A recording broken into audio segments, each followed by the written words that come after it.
আসসালামু আলাইকুম, welcome to kitchen craft.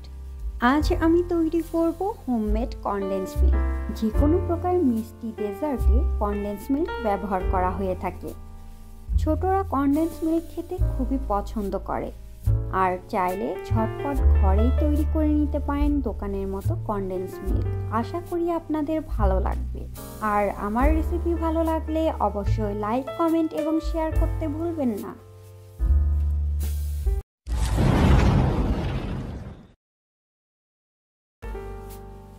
Homemade condense milk তৈরির জন্য প্রথমে একটি প্যানে নিয়ে নিচ্ছি দুধ 2 কাপ পরিমাণ।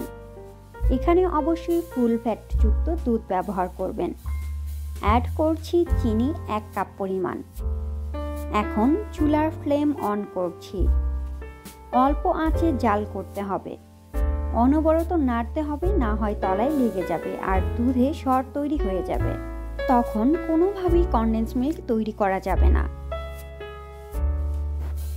চিনি গলতে শুরু হয়েছে, আর এর মধ্যেই দেখতে পাচ্ছেন হালকা ব্রাউন কালার হয়ে এসেছে। ধীরে ধীরে চিনি গলতে থাকবে আর দুধের কালারও বাড়তে থাকবে। দুধ প্রায় অর্ধেকের বেশি শুকিয়ে এসেছে, আর এই পর্যায়ে দেখতেই পাচ্ছেন কালারটা কতটা সুন্দর হয়েছে। দেখতে একদমই দোকানের কনডেন্স মিল্কের মতো লাগছে। এখন চুলার ফ্লেম অফ করে দিব। চুলার ফ্লেম অফ করার পরেও অনবরত নেড়ে ঠান্ডা করে নিতে হবে। ঠান্ডা হয়ে আসলে কিছুক্ষণ রেখে দিলেই দোকানে কনডেন্স মিল্কের মতো জমে যাবে। দেখতেই পারছেন ঠান্ডা করার পর দেখতে একদমই দোকানের কনডেন্স মিল্কের মতো হয়েছে। এখানে 2 কাপ দুধ দিয়ে প্রায় 1 কাপের মতো কনডেন্স মিল্ক তৈরি হয়েছে। এভাবে কনডেন্স মিল্ক তৈরি করে ফ্রিজে রেখে 8-10 দিন ব্যবহার করতে পারবেন।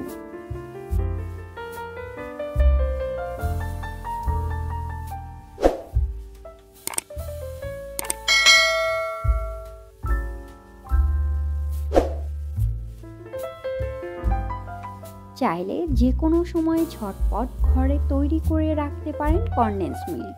আশা করি আপনাদের ভালো লাগবে, আর আমার রেসিপি ভালো লাগলে অবশ্যই শেয়ার করে পাশে থাকবেন।